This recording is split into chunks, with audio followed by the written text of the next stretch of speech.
Now let us see closed feed water heater regenerative vapor cycle.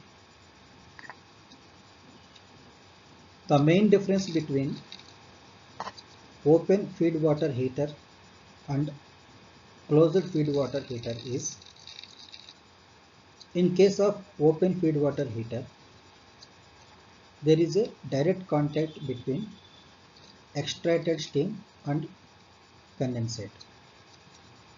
Whereas in closed feed water heater, there will be no direct contact between extracted steam and condensate. Here you can see two types of closed feed water heaters are there. The first type is the condensate water will flow through the tube, and over the tubes the extracted steam will flow over the tubes. Due to the temperature difference between extracted steam and water inside the tubes, the temperature of the water will increase, and the temperature of the extracted steam decreases. That will enter into the high pressure pump. Here there is no direct contact between condensate water and steam, because this water is flowing through the inside the tubes and steam flowing over the tubes. So there is no direct contact between the closed feed water heater. The other type of closed feed water heater is, here also the water flows inside the tube and steam flows over the tubes. Due to the temperature difference, the water temperature inside the tube increases and the temperature of the extracted steam decreases. That will send to the steam tap. Here the function of steam trap is, it will allows only liquid at lower pressure. So that liquid will enter into the condenser. So the difference between figure A and figure B is, here the condensed extracted steam entering into the pump. In figure B, the condensed extracted steam entering into the steam trap, from steam trap to condenser. Now let us see regenerative vapor cycle with closed feed water heater. Here also we have same components as open feed water heater. The difference is, here we have only one pump, additionally we have trap. Now let me explain working. Initially the steam enters into the high pressure turbine with the mass of 1 kg. Let us assume it is a unit mass. After expanding through the high pressure turbine, at the exit of the turbine and at point 2, some fraction of steam extracted, that mass is y. So the remaining mass is 1 minus y. This 1 minus y mass will enter into the low pressure turbine. After expanding through the low pressure turbine, it will enter into the condenser. From the condenser, it will enter into the pump. From pump, it will enter into the closed feed water heater. Here the function of closed feed water heater is, it will increase the condensate temperature. Here In closed feed water heater, there is no direct contact between extracted steam and condensate. As you can see here, the condensate will flow inside the tubes and the extracted steam will flow over the tubes. So here there is no direct contact. Due to the temperature difference between extracted steam and water inside the tubes, the temperature of the water inside the tube increases, and the increased temperature water will enter into the boiler. Here the water will convert it into steam. Here additionally we have trap. As I said, when extracted steam flowing over the tubes, it gets condensed because it losing the heat, and that heat is transferred to the water inside the tubes. So this condensed extracted steam will enter into the trap. The function of trap is it will allow only condensed water, and that will enter into the condenser. Again from the condenser it will enter into the pump. From the pump it will enter into the closed feed water heater. Now let us see TS diagram. As we know that the process 1 to 2 is isentropic expansion process in high pressure turbine. Here mass is unit mass 1 kg. And the process 2 to 3 is isentropic expansion process in low pressure turbine. Here the remaining mass is 1 minus y kg. After expanding through the low pressure turbine, the same 1 minus y mass will enter into the condenser. 3 to 4 is the heat rejection process in the condenser. After getting condensed, it will enter into the pump at point 4. 4 to 5 is the isentropic compression process in the pump. After getting compressed at point 5, it will enter into the closed feed water heater. Here the temperature of the water will increase from 0.5 to 0.6. From the closed feed water heater at 0.6, it will enter into the boiler. Here heat addition process is 6 to 1. So this is the TS diagram for closed feed water heater. And one more point is, as you can see here schematic diagram at 0.7, a condensed extracted steam at 0.7 will enter into the trap. So if you look at the TS diagram at 0.7, the condensed extracted steam will enter into the condenser at 0.8. From the condenser it will enter into the pump as in schematic diagram. Here also you can see it will enter into the condenser. From the condenser it will enter into the pump. So this is the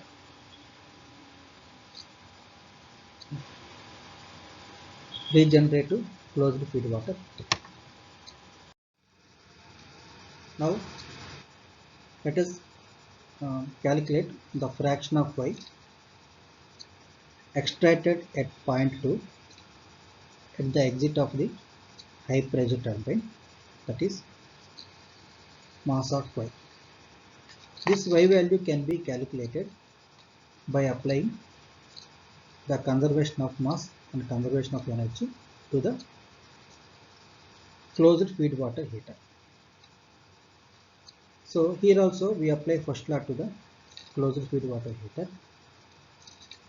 Before finding the fraction of y, let us see amount of mass at different states.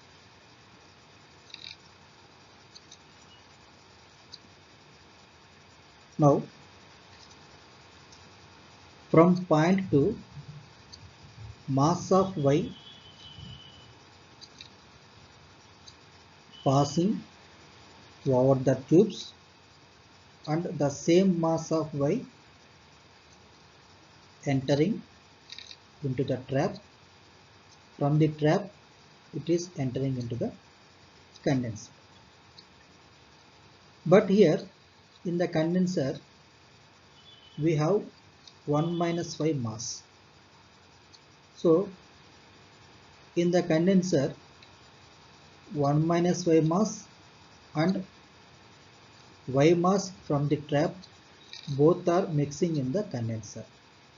So 1 minus y plus y. So to cancel y, there will be 1 kg mass at the end of the condenser. So this 1 kg mass will enter into the pump. From the pump it will enter into the closed feed water heater. Okay. Now, and one more point is, at the exit of the closed feed water is same 1 minus y mass leave, because in closed feed water heater there is no direct contact between extracted steam and water inside the tube, because here this water is flowing inside the tubes. So the 1 kg mass entering into the tubes, the same mass will leave the tubes, but the only change is there will be change in the heat. Now with this understanding, let us see first law to the closed feed water heater. Now we know that first law for open system is Q minus W equals to change in enthalpy plus change in kinetic energy plus change in potential energy. Okay, but since closed feed water heater is a heat exchanger, so the term work is 0, and assume that from the closed feed water heater there is no heat loss to the surrounding, so the term Q is 0. Generally we neglect kinetic energy and potential energy. The remaining term is delta H. So delta H is enthalpy at inlet of the closed feed water heater and enthalpy at outlet of the closed feed water heater. Now let us see enthalpy at inlet of the closed feed water heater. Here you can see in schematic diagram, here we have two inlets, one inlet from point 2 and the other inlet from point 5. So the total enthalpy is from point 2 is YH2, because from point 2 the mass is Y, so YH2 plus, and other inlet at point 5 is H5. Here the mass is 1, so H inlet equals to YH2 plus YH5. Now let us see enthalpy at outlet of the closed feed water heater. Here we have two outlets, one outlet at point 6 and other outlet at point 7. So the total outlet equals to enthalpy at point 6 H6 and enthalpy at point 7, that is H7, but here the mass is Y. From point to Y mass flowing over the tubes and the same mass leaving the flowing over the tubes. So here Y H7. So now we can find the delta H. Delta H equals to H inlet minus H outlet. H inlet is YH2 plus YH5. H outlet is H6 plus YH7. So if we simplify this equation, so it would be the final equation Y equals to, this will be the final equation. Okay. So from this equation we can find the fraction of Y trapped at point 2 at the exit of the high pressure turbine in closed feed water regenerative vapor cycle. Now let us see multiple feed water heater regenerative vapor power cycle. Here it will have several feed water heaters in the cycle. The number of feed water heaters, it is based on economic considerations. As you can see here, so this is the example for multiple feed water power plant. Here there are several feed water heaters, 1, 2, 3 and 4. In this case it has 3 closed feed water heater and 1 open feed water heater. Generally the multiple feed water heater regenerative vapor cycle, it will have at least 1 open feed water heater in the cycle, because and this feed water heater, open feed water heater, operates at a pressure greater than the atmosphere pressure, because the advantage is the oxygen and other dissolved gases can be vented from the cycle. This process known as de-aeration process. It's very important. Again I am telling, the oxygen and other dissolved gases can be vented from the cycle. This process known as de-aeration process. So automatically it will minimize the corrosion inside the cycle. So this is regarding multiple feed water vapor power cycles. So today we discussed regenerative vapor power cycle. There are 3 types: open feed water regenerative vapor cycle, closed feed water regenerative vapor cycle, and multiple feed water regenerative vapor cycle.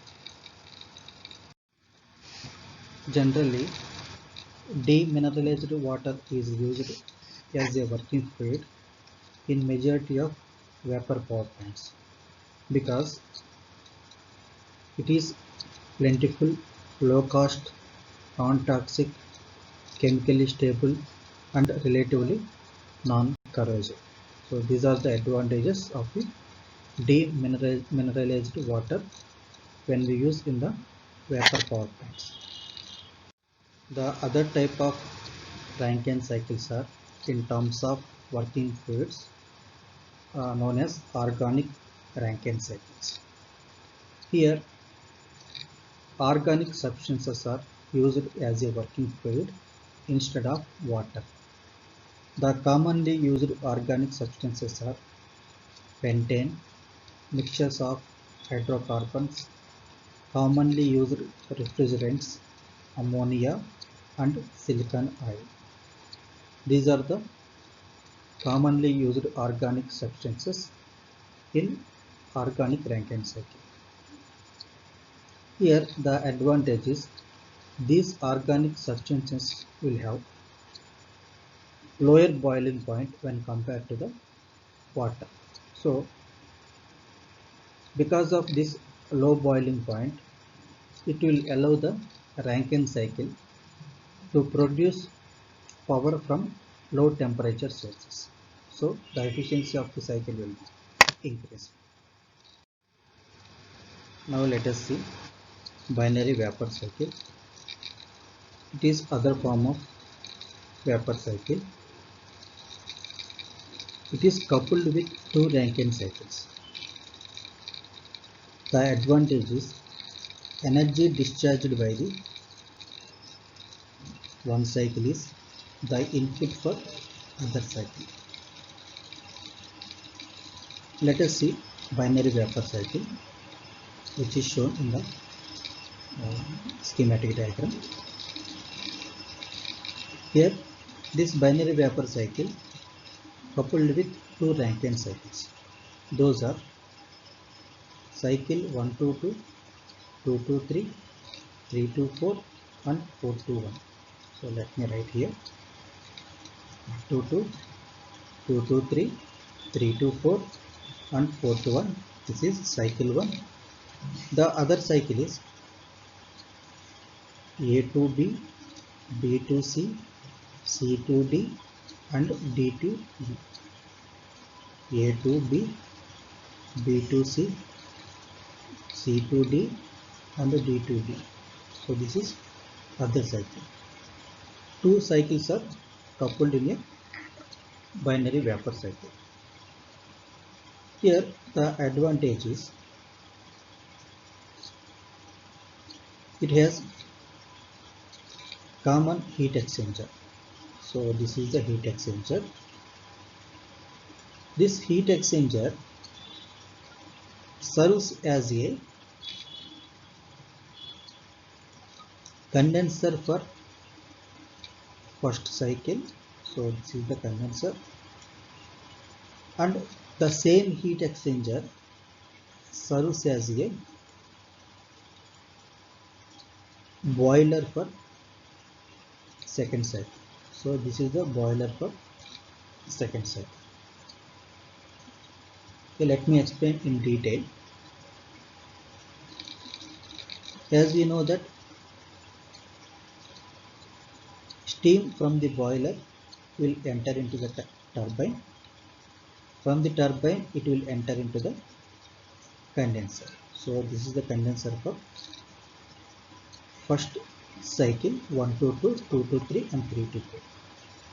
The function of the condenser is it rejects the heat from the steam and it converts into the water.